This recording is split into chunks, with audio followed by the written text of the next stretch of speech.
Hey everyone, welcome back to Bee's Kitchen. Thank you for joining me. So today I am going to show you how to make this teriyaki salmon, which is currently a favorite in my house, and you get to find out why. If you have not yet subscribed to this channel, kindly please click on that subscribe button. Stay with me and let's get started. To begin with, you're going to need to make your teriyaki sauce, and for that you're going to need light soy sauce, dark soy sauce, sesame oil, lemon juice, garlic puree, ginger puree. However, if you don't have garlic puree and ginger puree and you've got a fresh ingredient at home, you can grate this and it should be fine.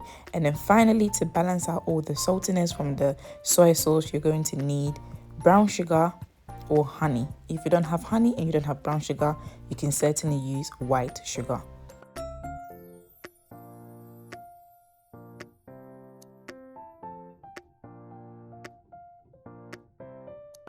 Once you have added all the ingredients in a bowl, go ahead and mix everything together well.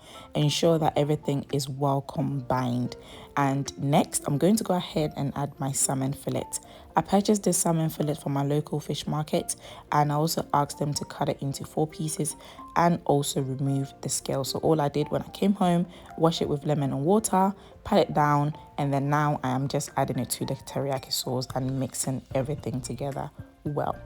Ensure that the salmon fillet is well coated in the sauce. Then next, go ahead and cover. You can refrigerate for 2 hours or overnight.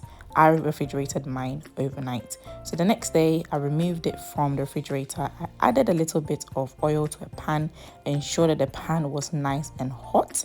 And then I went ahead and added my salmon fillet to the pan.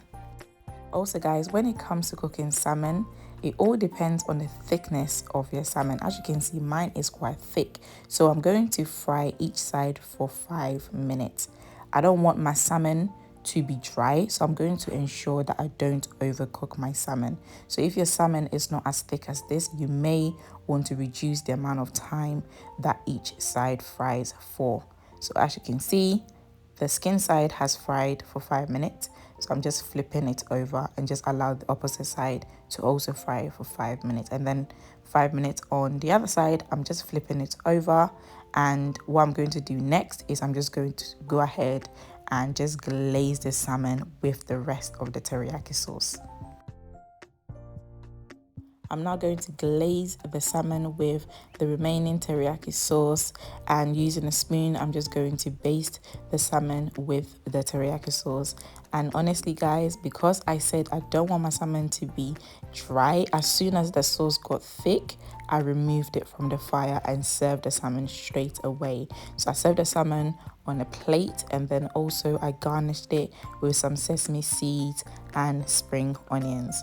Now guys, let me tell you something.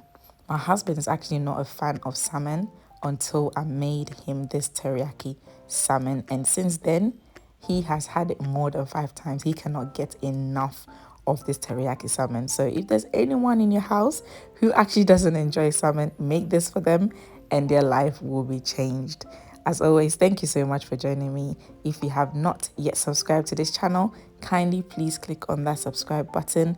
Don't forget to like and also comment below, and don't forget to hit that notification bell as well. Now look at how juicy this salmon looks. Oh my goodness, I cannot even wait to enjoy this. Thank you once again for joining, and I'll see you next time. Bye.